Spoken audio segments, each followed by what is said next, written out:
And the big thing about it as we head into this fifth game is who can stop them? Who really is going to get in their way? What is the chink in their armor? There doesn't seem to be any. At all. Usually, it's multiple height teams. You saw it in the qual for Aqua and Vino in specific. They would try to take fights for height when there's 3 different teams trying to do it as well. Some majorly inexperienced, giving them a long, long time on that fight. Everyone right now hyper-focused. Does that focus stay for the lobby on day number 2? 100%, right? No desperation for height. I think the big thing, right, is that if Aqua's hitting shots like he was last game, you ain't even getting it even if you want to, right? And a team who clearly hasn't been able to get anything since that first game, Kiduo and Flixie, the Osborne battle at Sign-Up Station, going very much how it was predicted to go so far. Joe and Ziandi dominating, and that domination is leading them into a spot in that top 10. Here is the main story, Mustache and Malibuka. I think one of the only people that can stop Vino and Aqua for the moment. The big thing is that they're one of the few teams that could still have the potential to go down off spawn, right? We've seen them have some of these fights against Pink and Anas in previous games.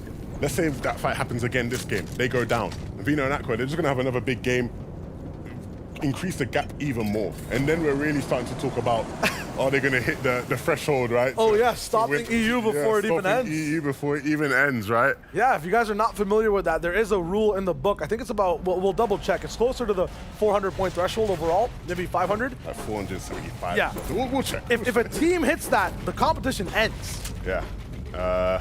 And of course, in terms of Victory Royale quota, right, I think they've reached that, right? In terms of maybe they need one more or something, which they're bound to get. This game, Gunner spawned on their side of Command Cavern, which means that they will have access to the vault. So really, just, I don't want to be that guy, man. I really don't want to be that guy, but like, I don't see a world where they just don't have another game where they either look like they're going to win or just have a really, really high elimination game.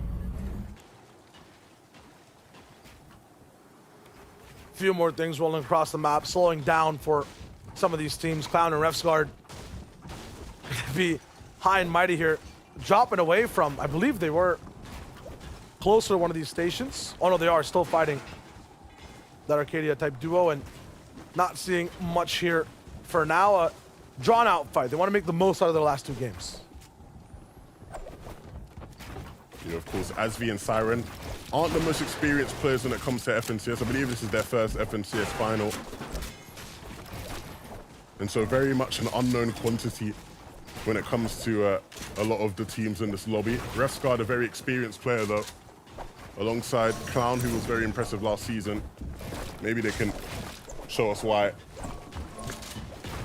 Absolutely, they need to at this moment really take control. We're talking about, you know, what does the team have to do at the end of day 1? Get as many points on the board to start day 2 strong and have as many options as possible.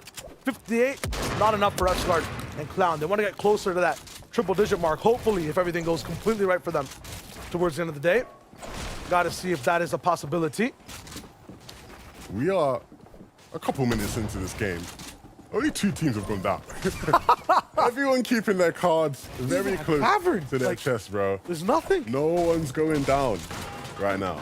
48 teams still left in this one. The only teams that have gone down are, we saw, right, Flixie and Kiduo, and Booback and Fury over at the Joneses. So we'll see, maybe Asvi and Siren will be the ones next to join that list of players, but very much a fight breaking out here. Clown needing the help of Refsguard. He's taking his sweet damn time to get to him. Finally does close that gap and deal some damage to push these 2 back. He's not going to find much after that. They kind of run away and completely go into defensive armadillo mode. Not showing the underbelly, protruding the shell. Can we just take a moment to appreciate Shy Wager, man? I can't believe what I just heard there, man. This guy really is the GOAT of right now. When it comes to casting, bro. No, man. I learned from you guys. You know, it's how it goes. Take a piece from everyone. Armadillo, though, might be an OG. You know? Yeah, Armadillo is crazy, bro. A brilliant analogy in the circumstance, right? Really just going back to their shell. They're within 1 box of each other, hiding away. But eventually, you do have to leave that shell at some point. Counter are still trying their best in this fight. This is very important for them just in terms of trying to come back once again in day number 2. A lot of the times, if there's not 12 games, just a 6-game format, irrelevant fight to watch. So we watch them come back right here, or possibly even go down. Third party, maybe even coming in. No, it's just a pinch from the side of Ref's guard. They're gonna look for a little bit. Meanwhile, Malibuca also fighting. Talk about a few teams all surviving. You mentioned a little bit backstage, Levin. We were all just chilling in the green room talking. What if every team played Surge perfectly? You know what I mean? Yeah. How would the game look? It'd be so difficult. I feel like teams had an essence of that. There's no way we can all just get tags. We have to maybe even fight. So for Smash Malibuca, they strike at that, pick up a team before, you know, the crazy tags start. Yeah, this is a team that usually is never really dealing with surge problems just because of how much damage they do, how prominent they are in fights. But we got Reese with an update on a team that's very, very prominent in fights. So what you got for us, Reese? Hello, thanks, gents. In third place total, teams do not really talk that much about the last few games, Tayson and Chapix. Notice the east to west bus path, getting some tags out of the sky right now. So that's going to set them up really, really well for the later game. And you also notice a little launch pad there on the floor too. So if these guys are below Surge, they've messed up. Okay. I associate intelligence in Fortnite to a couple players. When I think of the smartest players, the players who understand Fortnite the best, there are a couple names that come to mind. First name, Queasy. Okay. Second name, Yeah. Tayson. Why in that specific order? Why Queasy first? Well, one, because I don't like Tayson. He's not my friend anymore. We used to be best buds, but we got a little beef going on. Oh, okay. But also because I really like the way Queasy thinks about the game. So, but even then, it's not even like a 1 and 2. It's like a 1A, 1B type. 1A, 1B, yeah. It's a 1A, 1B type thing. On the note for those two specific players, you give intelligence tools so early in the game. Meters filled up that they usually check in like the 3rd or 4th zone, just completely one in the first. That is a dangerous combination for the game. Reese is setting them up to, you better make a big one out of this one, or you know, there's a problem. And the thing is, right, like we said, they've almost just sort of lurked their way into the situation. We've not seen much of them, but they've been very prominent in these games. And that's the reason why they're able to secure their damage really well. They're finding really good positions. Again, we talked about how it has been an adjustment for them, landing mid-map, right? They're more comfortable playing edge, playing dead side of the zone when they can as well. Do my eyes deceive me, or do I see 3 launch pads in Tayson's inventory? That says 3 launch pads. 3 launch pads. Yep. 3 launch pads, 3rd place, 2 duos. Game 3 plus 2 is game 5. 11. Wow. It's happening. You did the mathematics on that one. I'm not even good at math, and I can make that one happen. So what are you saying? Spoiler alert, Tayson Chapix win? The thing is, right, I just checked my newspaper of the future of Game 5. Okay. Aquavino's still alive right now. Yeah. And that's a thing. And they had the gutter card. So, Yeah. 5 launch pads versus 3. The battle of the pads. The language of the pads. The language of What the does the linguistic 11 have to say? The LL about the launch pads this game. The triple L. L cubed. To win FNCS, you must speak the language of the pad. Okay. You must have pad. Yeah. Pad is win. Yeah. Win is pad. And they have 3 of them this game. Are hogging pads from what must be the rest of the lobby completely. Sue and Leon, bottom left side landers towards the turbines. Will fly in the zones, padless. Zest and Hookah, we were predicting to give Andalex a bad time, but haven't seen too many eliminations past what's happening in the 5th and 6th zones. Nothing too early from them so far. Yeah, Zeston zoned in. look, this is a team who we know to be very aggressive, right, in terms of Hookah and Zeston. They haven't quite been able to show us that sort of prowess so far in these games. But in any case, we do still have many opportunities for them to show that off. Same could be said about Jonesy Andy. They've done a better job of that, right? Sitting in 8th place, winning their Osborne battles. But can we see a pop-off from them, right? Maybe can we see these guys be the ones to throw a wrench, just throw a spanner in the works when it comes to the battle for high ground? Wouldn't be surprised if that was the case. Of course, the Andy is Chapix's former teammate, right? So maybe he has some words for his former teammate who is in 3rd place. Maybe he can put a stop to them. Definitely the type of team that could do that. For Zara and Darkies, though, These chug splashes are a savior. I was about to say, where are they getting HP from? The chug splashes come through. And so that will be a saving grace, but they are close to zone, so I'm sure they'll be all right. Norxie and Eclipse, though, always somewhere about this area, looking to cause some problems for anybody who wants some smoke. But Zara and Darkies will take the fight to them and making it look easy. Norxie was a solo, Eclipse wasn't there to be found. And so one elimination now for Darkies and Zara. If you've been watching the previous FNCS weeks and you're wondering who Zara is, his name was Mr. Staten before, so if you're wondering, there's a little update for you. But they're looking good. Max materials, close to the zone. They've dealt some damage, might need a bit more as we move forward into the game, but not a bad platform to build off of. Looking at the God team themselves, the Kings, we're working on a name. It'll come naturally towards this end game where they win another game, right? Yeah. See the stat on screen, 2 games and 6 different FNCS finals. I think I was there for the first one that this man started off on. What was it? It was Aqua, Stompy Chink and Aqua. Just tell the story. I know you want to tell everyone the story. No, man, I want to tell them the story. Tell them the story. Predictions are a hot thing right now. They're on our hearts, on our heads, right? Between all of us. Yeah. I used to feel the pain of them firsthand. Predicted these guys way back in Season X when they were a team. First 3 games, poo-poo, right? After that, something happened, I don't know, between these 3 players. Maybe Aqua stepped up, and it was just banger after banger after banger. Final game, win, and taking the title too. You just have to love it. Yeah, so since then, you've always been a big Aqua believer, and rightfully so, coming back into the fray. We obviously got to see a lot of these players at Media Day, Reese and I, and Aqua was one of the ones that I was really impressed with. Really? He just seems to have a new sort of hunger, a new sort of fire and desire. And of course, I'm not trying to make everything seem rosy for that duo, right? Anybody that's been following the story of Aqua and Vino this season knows it's a miracle they're still a duo.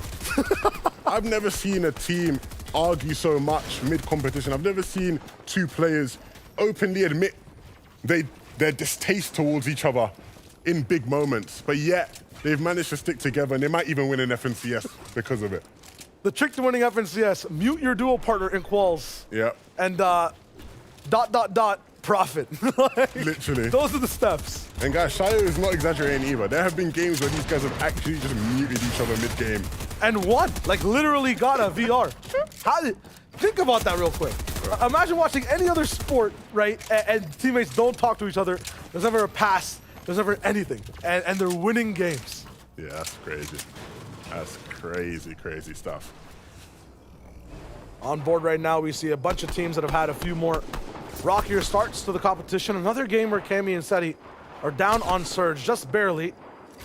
Kami's AR does not work the same as Vino's. He takes 1 shot and only gets 1 tag, like the rest of us. He is human. He's trying to find a few more right now. This is primetime position for them. A few more zones than usual. They get to stay in this spot. Should be very familiar with the timings and the movements around Tilted. This is where they just get all their Surge all the time and then usually move out. They're still in the same base. Versace Malabuka, look at just the difference in where they're coming from. 648 damage above. These guys don't have Surge issues, man. They don't have Surge issues. I'm hoping that everyone else starts to have issues, because I want these guys to win, because they are my prediction. And I'm a biased caster. Yep, call me out in the chat. I don't care. He is. He's actually not even like lying about it. This man is freaking out backstage about the place. It's crazy. Look, man. I need to look, Queasy and Hen are trying to keep a hold of their FNCS title. I'm trying to keep a hold of my FNCS prediction title. Ah, yes. That's what it's really. That's what's in it for me. Many storylines. Seti. Seti. Them shots. 39 is not enough.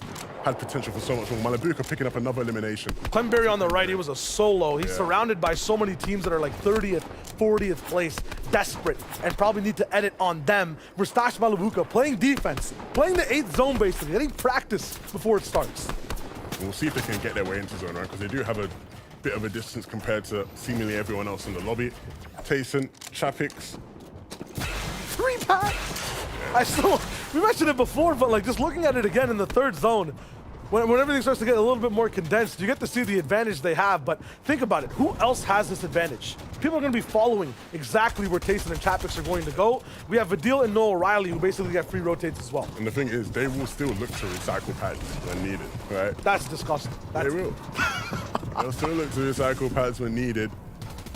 And they'll probably look to play for height this game using those pads. So they'll try and save them for, you know, second, third moving, if possible. Oh no, Malibuca down in a very crucial game. 30 points, 35 points behind Vino and Aqua. This is the only team that can give them trouble, that can contest them on the leaderboards, and they cannot afford to be a game behind even. They're already a full game's worth of points away from holding that first place title. Mustache now way deep in the zone. This is a later one, so it's sticking for 5 every single second.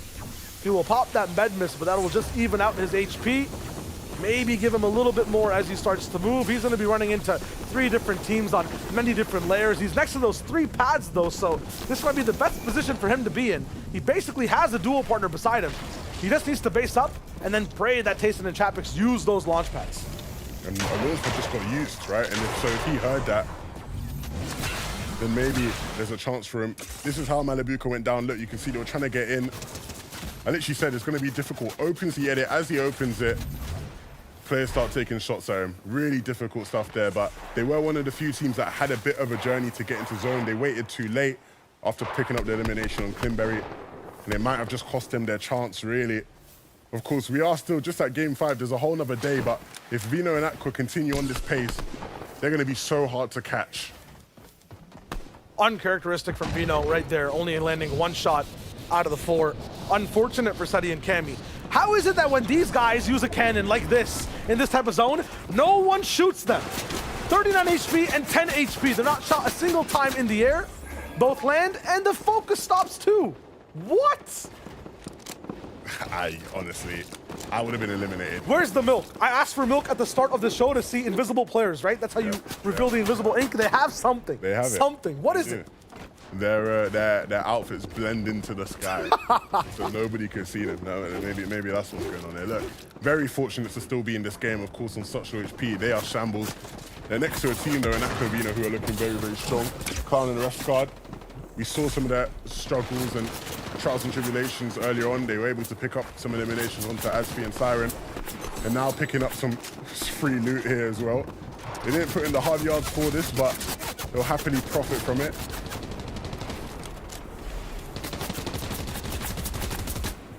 Cammy now, crucial siphon onto T-Chips. Remember, they have no shield, and their damage is so low on Surge as well, so looks like Seti's game is going well so far. Talk about off spawn and look good for Clown and Rescar just for this game specifically.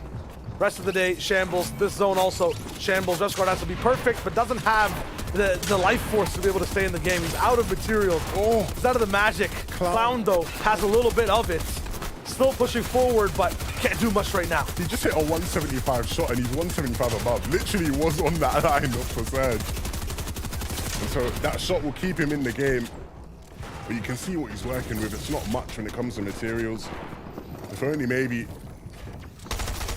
there was still 200 pump potential in this game, he would have had an elimination for himself, or at least a knock. Okay, look at this.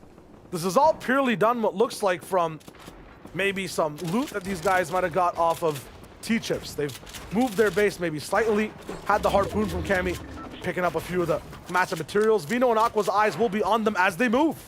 Yeah, but like you said, right, they have a distance to move. And so we'll see if they can make their way in. Going to use the river to go to the least congested side of the zone. A smart play from them as players are gliding in.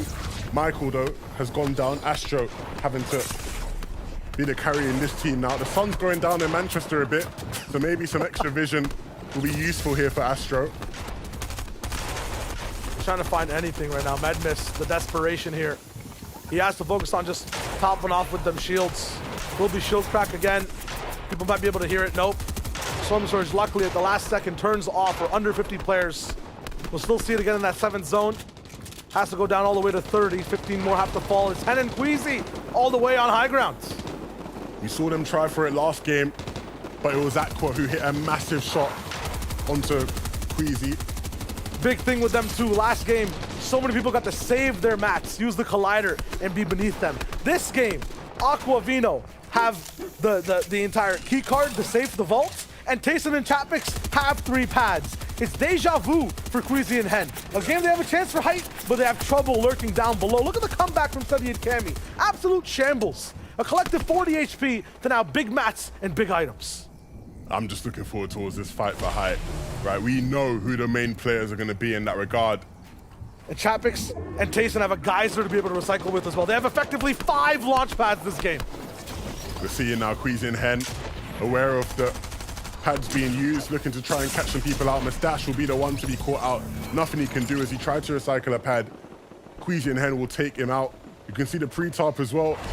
He needs to start getting ready. Hen running into trouble in the No zone. way. No, he tried to recycle a pad, and it was the Siptos who was in his way. Hen gets taken out. Queasy again now in a clutch situation. This was supposed to be the game for Hen and Queasy to come back, to be able to just stay alive a little bit still. It's gonna be that 8th zone where the problems start to begin. 1,000 damage above Surge almost. It was perfect for their run all the way till this point in the game, but the comeback story almost put on halt. Desperation for Queasy to keep his head above high water, but it's getting just shoved right back down. Height chop as well. Tayson and Tapix are here, all launch pads out of the inventory and their feet on the high ground. We knew they would go for it, and this is exactly where they've wanted to be. They've done so well without even being able to play high. Will they be able to take advantage in this game? Aqua and Vino still kicking it though, and so that's going to be a threat to their height. Vino takes a big shot towards the mid-ground. Silence for the rest of the lobby as they try to dictate where to go next. Foki climbing up against Jackson down on the low ground. Meanwhile, the bottom right, Steady Cammy, the comeback of just nations, great nations. This is just nuts from them. The times I've seen them just down so bad in the mid game and then coming back triple digits close towards now 4th, even 3rd place. They might be able to take over Mustache and Malabuka if they get close to 150. Yeah, they're cerebral down on low. They're looking to get to the front side, claim it as much as possible, create space to get some eliminations. Vino picking up eliminations. Aqua isn't in the game. Floki was the one he took out. And so now he needs to stay up. He needs to make sure that he claims as many points as possible if he wants to maintain their lead. Vino now scurrying his way through the backside of the zone. He does have some materials though to keep himself in it. He needs to protect himself. The wood coming out will be an incentive for Trulets and Chicho to keep on applying pressure. Can he stay up though? Chicho actually goes down to Reason. He got caught sleeping. And so that space will allow Vino some time to stay up in the game. Meanwhile, all of low ground getting pinched to go up a hill, but it bounces back. Trulex, time to breathe. Reason, down for now. Looking to see exactly what he can do next. Cammy, in the business. Looking for the next shot. They have so much control of this low ground. Half these builds are almost all theirs. 8 teams, and they're one of them that are so comfortable. All these teams, everything going down below, but you have to remember what's happening on height. Tayson and Chapix are just licking their lips, waiting for that opportunity for the final fight to seize the opportunity. Vino, still though, as a solo, making it so much more difficult for them to actually close the distance as he just continues to ramp up in the placement points. They do have their eyes set on him though, and so we'll see if Chapix can hit the shots needed.